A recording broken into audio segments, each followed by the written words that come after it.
2024ஆம் ஆண்டு வந்த support seminar பேப்பரில் தொகையீட்டு கேள்வி. இப்போ தொகையீடு தியரியோட படிச்சிருப்போம். அப்போ கேள்வியை பார்ப்போம். எக்ஸ் நாட் ஈக்குவல் டு 1 கீழ் 3 இருக்க எஃப்எக்ஸ் சமன் கேபிட்டல் எஃப்எக்ஸ் சமன் இது என கொள்வோம். ஒரு பெரிய ஒரு சார்பு தரப்பட்டிருக்கு, ஒரு விகிதமுறு சார்பு. இப்போது எல்லா எக்ஸ் மெய்யெண்ணிற்கும் -9x வர்க்கம் சக 9x உண்டு ஆகுமாறு ஏகமாபியின் நிறைவெண்களை காணும். அப்போ இந்த ஐடியா உங்களுக்கு தெரியும். குணகங்களை சமப்படுத்துகிறதா. இப்போ சமன்பாட்டு எழுதிக்கும் -9x வர்க்கம் சக 9x சய 1 சர்வ சமன். இப்போ சமன்பாட்டுக்கும் சர்வ சமன்பாட்டுக்குள்ள வித்தியாசங்கள் வழங்கியிருக்கணும். சமன்பாடுன்றது எக்ஸுக்கு முடிவுறு எண்ணிக்கையான தீர்வுகள் வரும். எக்ஸுக்கு சில பெருமானங்கள் மட்டும் தீர்வாக வருமாக இருந்தால் எனக்கு அது சமன்பாடுன்னு சொல்லலாம். முடிவில் எண்ணிக்கையான தீர்வுகள் வருமாக இருந்தால் அது சர்வ சமன்பாடுன்னு சொல்லலாம். அதாவது எக்ஸின் எல்லா மெய்ப்பெருமானத்துக்கும் எல்ஹெச்எஸும் ஆர்ஹெச்எஸும் சமனாக வர மாதிரி கோவை, அது சர்வ சமன்பாடு. அப்போ இது ஒரு சர்வ சமன்பாடு. 3 கோடுகளால் குறிப்பிடப்பட்டிருக்கிறது. 9x வர்க்கம் சய rx சக 2 சய ax பிளஸ் b அங்கால 3x சய 1 முழுவதின் வர்க்கம். ரைட் ஆகுமாறு ஏகமாபியின் நிறைவெண்களை காணும்.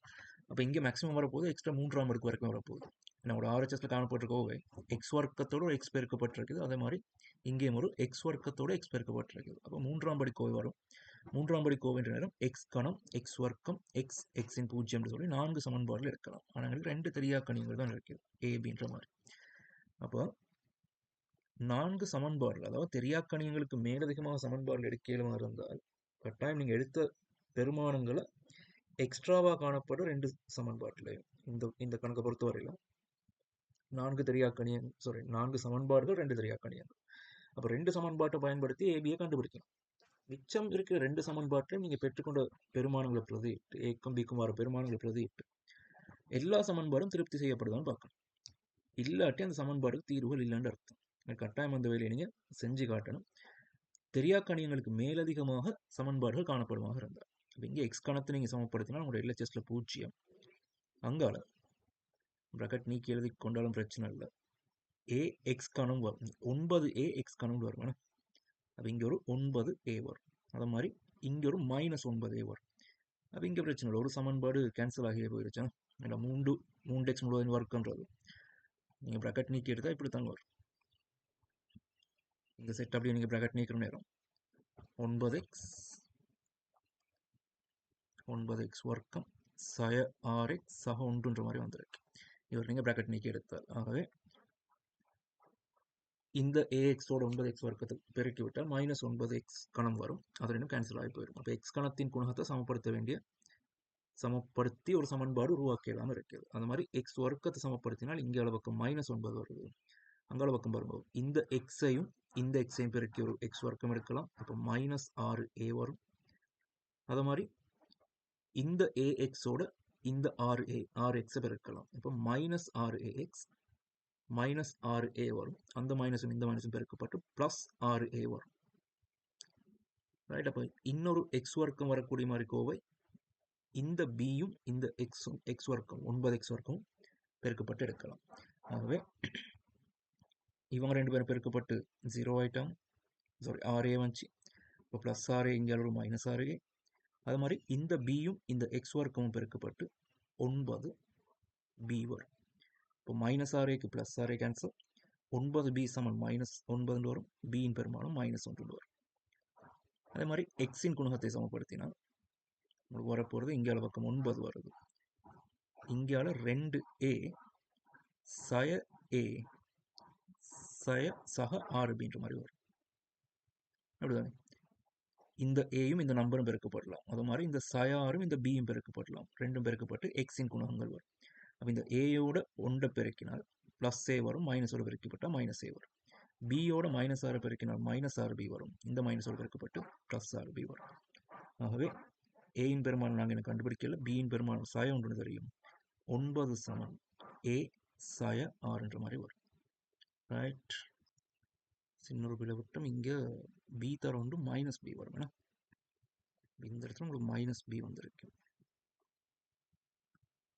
-9b வரும். இப்போ பியின் பெருமானம் +1 வரும். அப்போ இங்கேயும் நீங்கள் +1 பிரதியிட்டால் a சமன் 3ன்றது ஒரு விடையாக இருக்கு. அப்போ ஏட பெருமானம் தெரியும், பீட பெருமானம் தெரியும். ஆனால் இதுக்கு மேலதிகமாக இன்னொரு சமன்பாடும் எனக்கு உருவாக்கி கொள்ளலாம். அதையும் எழுதி பார்ப்போம் என்ன வருதுன்ற மாதிரி. எக்ஸின் பூஜ்ஜியத்தை சமப்படுத்தினால் சாய உண்டு சமம். அங்கால மைனஸ் பி மட்டும்தான் வரப்போகுதுன்னா மைனஸ் பி மட்டும் வரும். இப்போ பியின் பெருமானம் உண்டு. அப்போ இந்த பெருமானம் நாங்கள் ஏற்கனவே எடுத்த பெருமானம், பிக்கு வந்த பெருமானம். அப்போ ஏபிக்கான பெருமானங்கள் சரியானது தான். இந்த பெருமானங்களை பிரதியிட்டு நான் கோவை எழுதினால் உங்களுக்கு எழுதலாம்.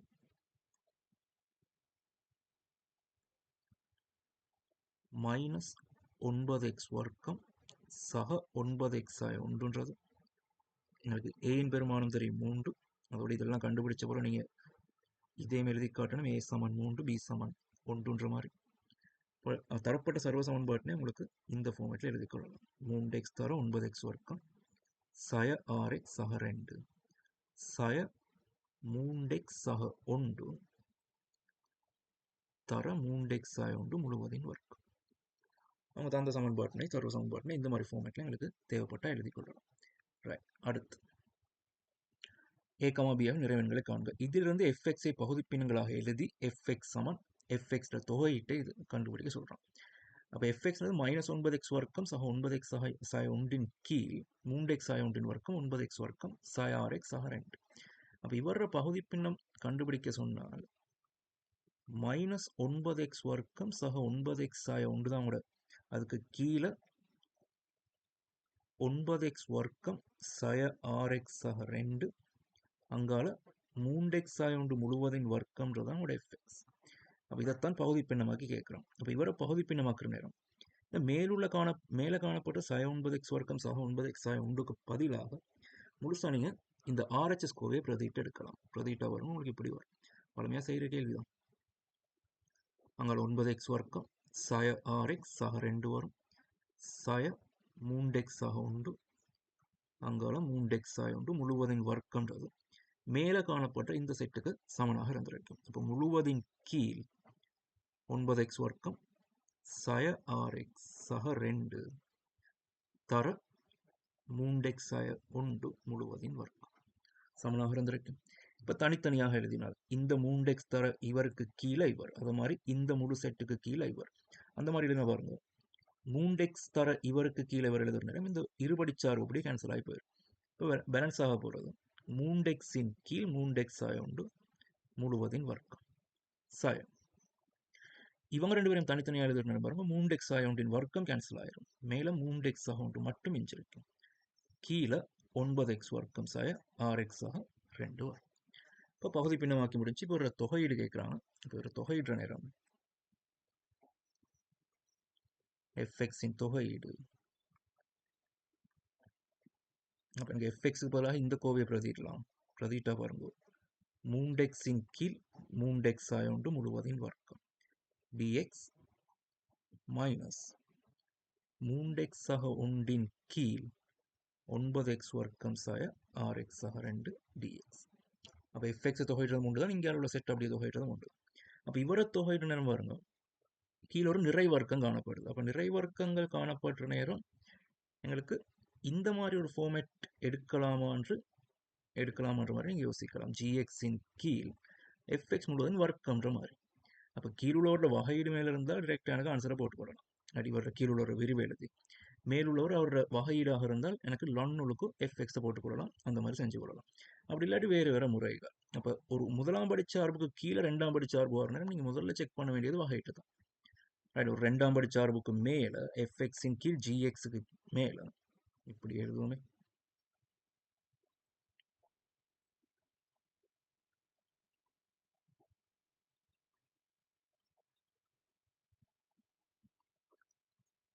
நாங்கள் எஃப்எக்ஸுக்கு கீழே ஜிஎக்ஸ் எடுக்கிற நேரம் இவர் ஒரு இருபடி சார்பாக இருந்தால், அதாவது 2ஆம் படியில் காணப்பட்டால், மேலுள்ளவர் முதலாம் படியில் காணப்பட்டால், நீங்கள் முதல்ல செக் பண்ண வேண்டியது ஜிஎக்ஸை வகையிட்டால் எஃப்எக்ஸ் வருமா. அதாவது கீழுள்ள 2ஆம் படியாக இருந்தால் 2ஆம் படியாக வகையிட்டு வர சார்பு முதலாம் படியாக இருக்க போகுது. அப்போ ஜி டேஷ் எக்ஸ், அதாவது ஜிஎக்ஸ்ட வகையீடு எஃப்எக்ஸ் ஆக இருந்தால் நேரடியாக எனக்கு ஆன்சர் போடலாம் லான் ஜிஎக்ஸ்னு மாதிரி. அப்படி வகையீடு இல்லாமல் வர சந்தர்ப்பத்தில் நாங்கள் ஒரு வேலை செய்வோம் என்னென்றால்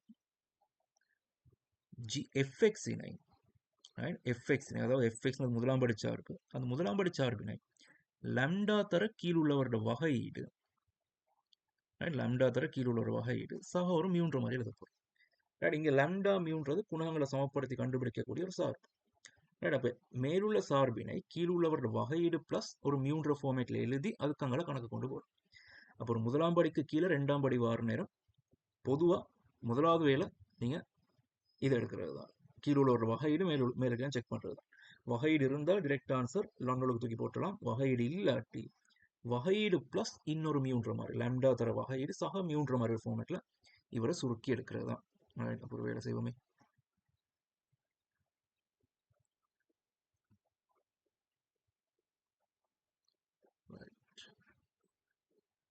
இது அப்படி இருக்கட்டும் ஒரு ஒருத்தர்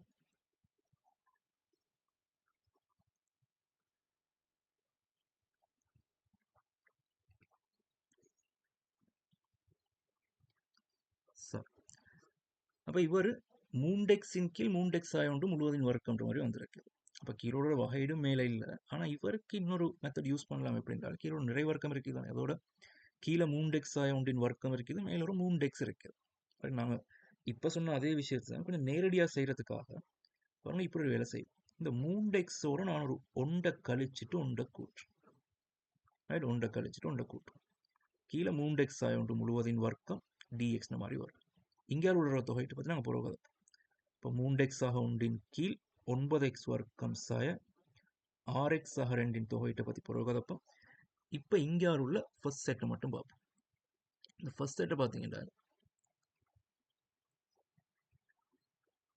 மூண்டெக்ஸ் ஆய ஒன்று சக ஒன்றின் கீழ் 3x ஆய ஒன்று முழுவதின் வர்க்கம் அப்போ இவரை நீங்கள் தனித்தனியாக எழுதுற நேரம் 3x ஆய ஒன்றின் கீழ் 3x ஆய ஒன்றின் வர்க்கம் எழுதுற நேரம் மேலொரு 3x ஆய ஒன்றுக்கு கீழே ஒரு 3x ஆய ஒன்று கேன்சல் ஆகி கீழே ஒரு 3x ஆய ஒன்று மிச்சம் சக அங்கால ஒன்றின் கீழ் 3x ஆய ஒன்றோட வர்க்கம் வரும் ரைட் இப்போ இவர தொகையிலும் எனக்கு தெரியும் இவர தொகையிலும் எனக்கு தெரியும் இவர தொகையிட்டால் கீழ் உள்ளவரோட வகையிட்ட மேல் உருவாக்கலாம் இது ஒன்றின் கீழ் எஃப்எக்ஸ்ட அடுக்கொண்டு மாதிரி காணப்படும் அதாவது ஏஎக்ஸ் அகபின் என்ற மாதிரி ஃபார்மேட்டில் காணப்படுது அப்போ இவரையும் தொகையிடலாம் அப்போ இவர தொகையில எனக்கு முழுசாக தெரியும் அங்கால உள்ளவரையும் எழுதி வச்சுக்கொள்வோம் 3x ஆக ஒன்றின் கீழ் 9x வர்க்கம் சாய RX ஆக 2ன்ற மாதிரி ரைட் இப்போ இவரை தொகையிட்டால் கீழுள்ளவரோட வகையீடு 3 வரும் 3x வகையிட்டால் 3 வரும் மேலொரு 3 தேவை அப்புறம் ஒன்றின் கீழ் 3ஆல பிரிச்சுட்டு மேலொரு 3ஆல இருக்கும் கவனமாக இருக்கணும் நீங்கள் யாரை குறித்து தொகையிடுறீங்களோ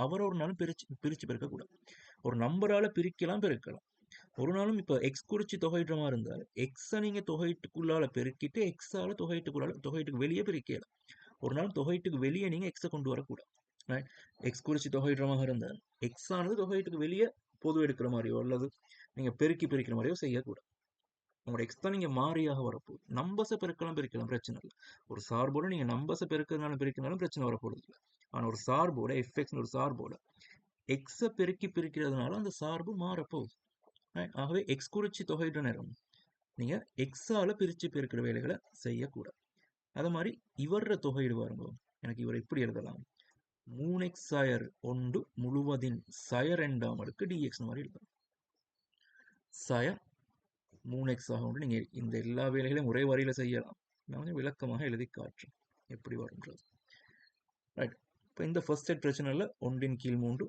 ln 3x சாய ஒன்றுன்ற மாதிரி வரும் ரைட் மட்டும் போட்டோம் இந்த மடக்கைகளுக்கு மைனஸ் வராதுன்றதுனால அது மாதிரி இவர தொகையில் என்ன ஃபார்மேட்டில் காணப்படுது ஏஎக்ஸ் ஆக பியின் எண்ணாம் அடுக்குன்ற மாதிரி ஃபார்மேட் அப்போ இவரை தொகையிட்டால் உங்களுக்கு தெரியும் ஏஎக்ஸ் ஆக பி இது முதலாம் படி சார்பாக இருக்கணும் ரெண்டாம் படிக்கலாம் இந்த வேலை செய்யலாம் இங்கே எக்ஸ் இருக்கலாம் அல்லது எக்ஸ்ட்ரா முதலாம் படி கோவையோடு இருக்கலாம் அப்போ ஏஎக்ஸ் ஆக பியின் எண்ணாம் அடுக்கின் தொகையீடு ஏஎக்ஸ் ஆக பியின் n+1 கீழ் n+1 தர எக்ஸின் குணம் என்ற மாதிரி வரும் ரைட் அப்போ இங்கே எக்ஸ் இருக்கலாம் அல்லது எக்ஸின் எண்ணாம் அடுக்கு இருக்கலாம் எக்ஸின் எண்ணாம் அடுக்குக்கும் இதே மாதிரி ஒரு தொகையீடு தான் பார்த்துருப்போம் என்னென்னு பார்த்துருப்போம் எக்ஸின் n+1 கீழ் n+1 என்ற மாதிரி அதே மாதிரி தான் இந்த எக்ஸுக்கு பதிலாக ஒரு எக்ஸின் முதலாம் படி சார்பு இருந்தாலும் எனக்கு இதே தியரியை பயன்படுத்திக் கொள்ளலாம் அதே மாதிரி உங்களுக்கு தெரியும் cos x தொகையிட்டால் sin x வரும் அது மாதிரி cos x காணப்பட்ட இடத்துல எக்ஸ்ட்ரா ஒரு முதலாம் படி சார்பு காணப்படுது உதாரணத்துக்கு cos ax ஆக b காணப்படுது இவரை தொகையிட்டால் sin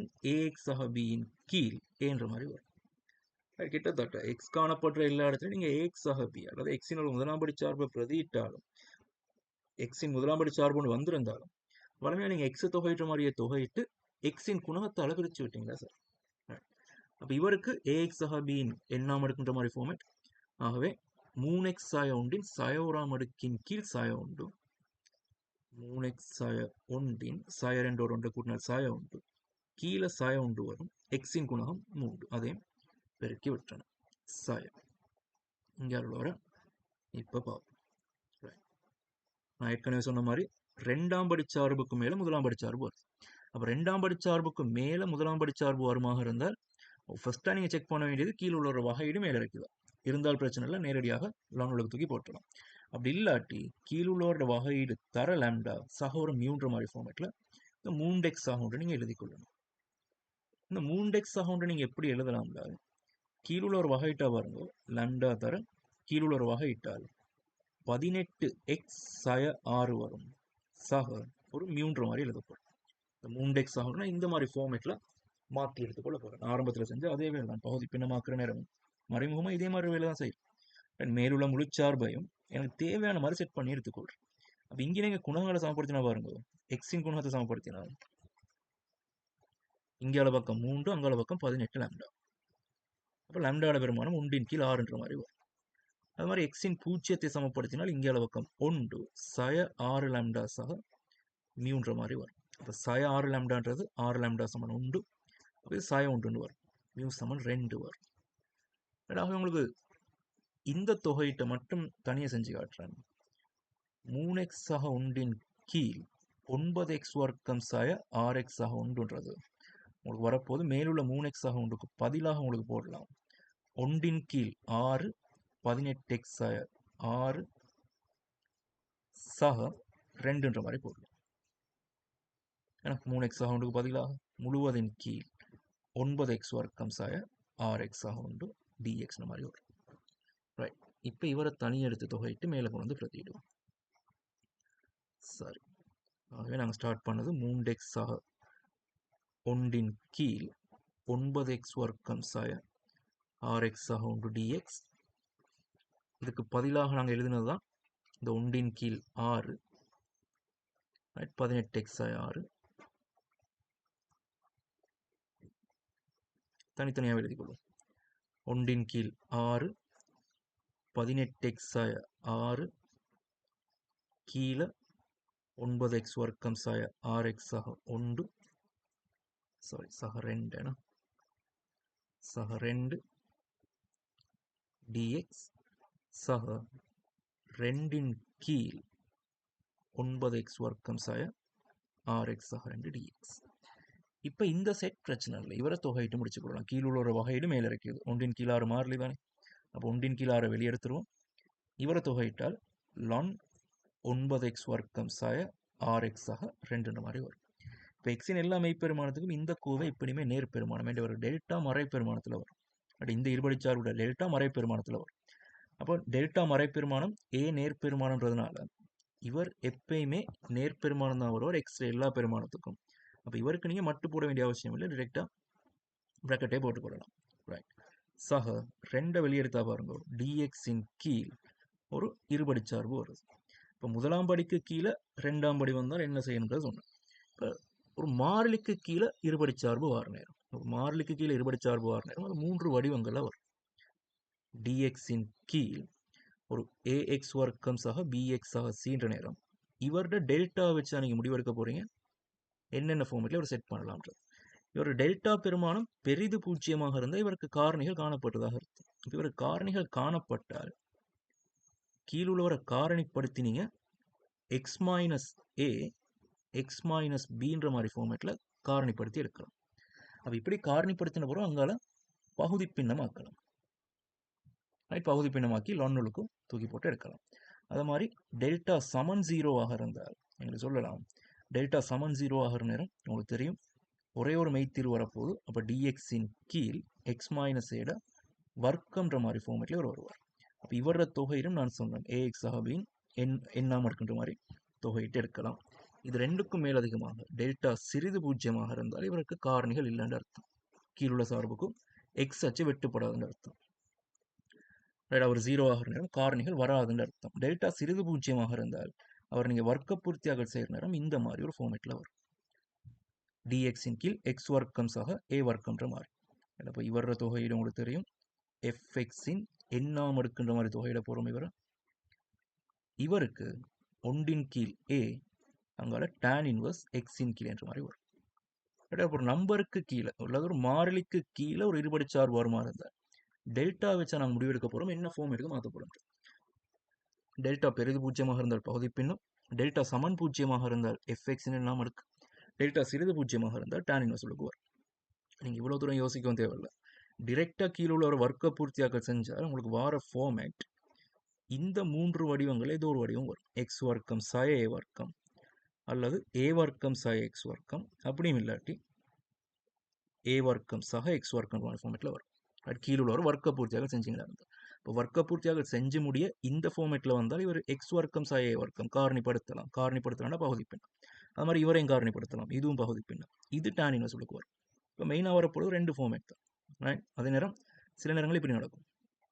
அடுத்த வடிவம் வரப்போது வர்க்க பூர்த்தியாக செஞ்சு முடிய நிறை வர்க்கமாக இருந்தால் ஏ பிளஸ் எக்ஸ்ட்ரா முழுவதின் வர்க்கம் வரும்.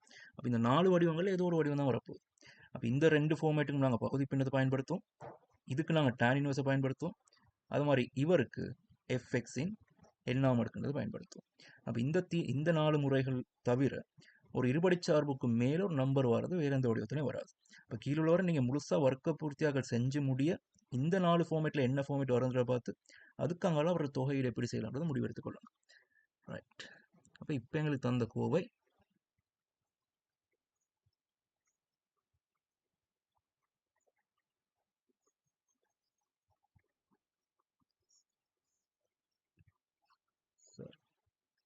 இப்போ எங்களுக்கு காணப்பட்ட கோவை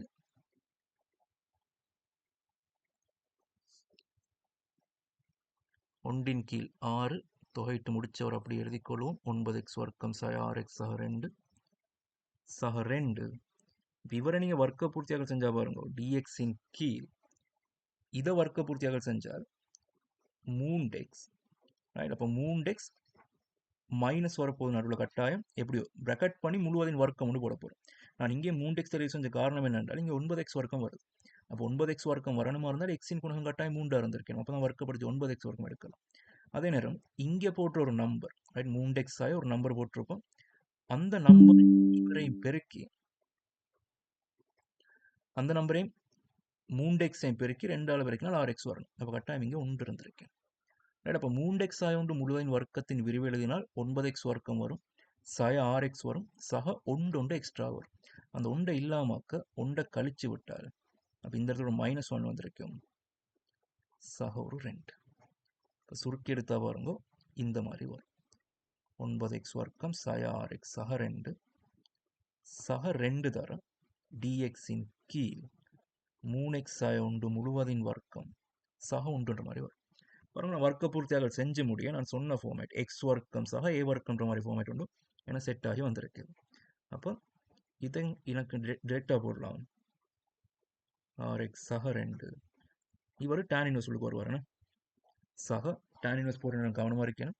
1 கீழ் ஏ, அப்போ 1 கீழேன்றது 1 கீழ் 1 தான் நம்பர் தான். அங்கால tan இன்வர்ஸ் உங்களோட எக்ஸ் மாறி இப்போ 3x ஆய 1 இருக்குது. இப்போ 3x ஆய 1 கீழ் 1 வரும். நான் ஏற்கனவே சொன்ன மாதிரி எக்ஸுக்கு பதிலாக ஒரு எக்ஸின் முதலாம் படி சார்பு ஒன்று இருக்குது. அப்போ எக்ஸின் குணகத்தால் பிரிச்சு விட்டுறேன். உங்களோட கடைசி ஆன்சர் எப்படி வரப்போகுது என்றால் 1 கீழ் 6 ln 9x வர்க்கம் சய 6x சக 2 சக 2 கீழ் 3 அங்கால tan இன்வர்ஸ் 3x சய 1ன்ற மாதிரி வரும். ரைட், இப்போ இந்த எல்லா பெருமானத்தையும் தூக்கி அங்கே பிரதியிட்டு எடுப்போம்.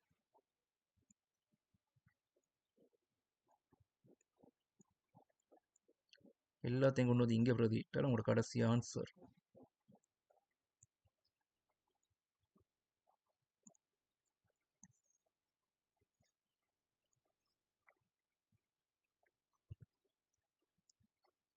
இங்கே இதுதானே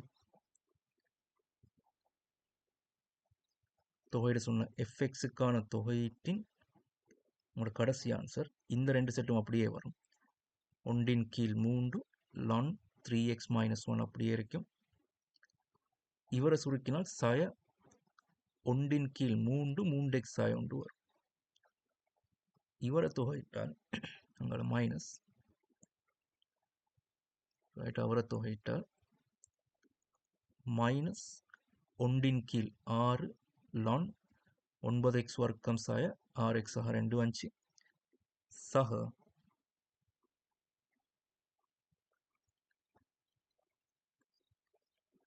சக 2 கீழ் 3 tan இன்வர்ஸ் 3x சாய 1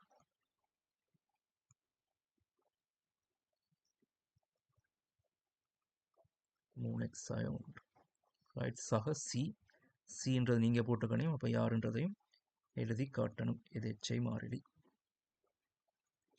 அவ்வளோதான் ஏற்பாட் கேள்வி.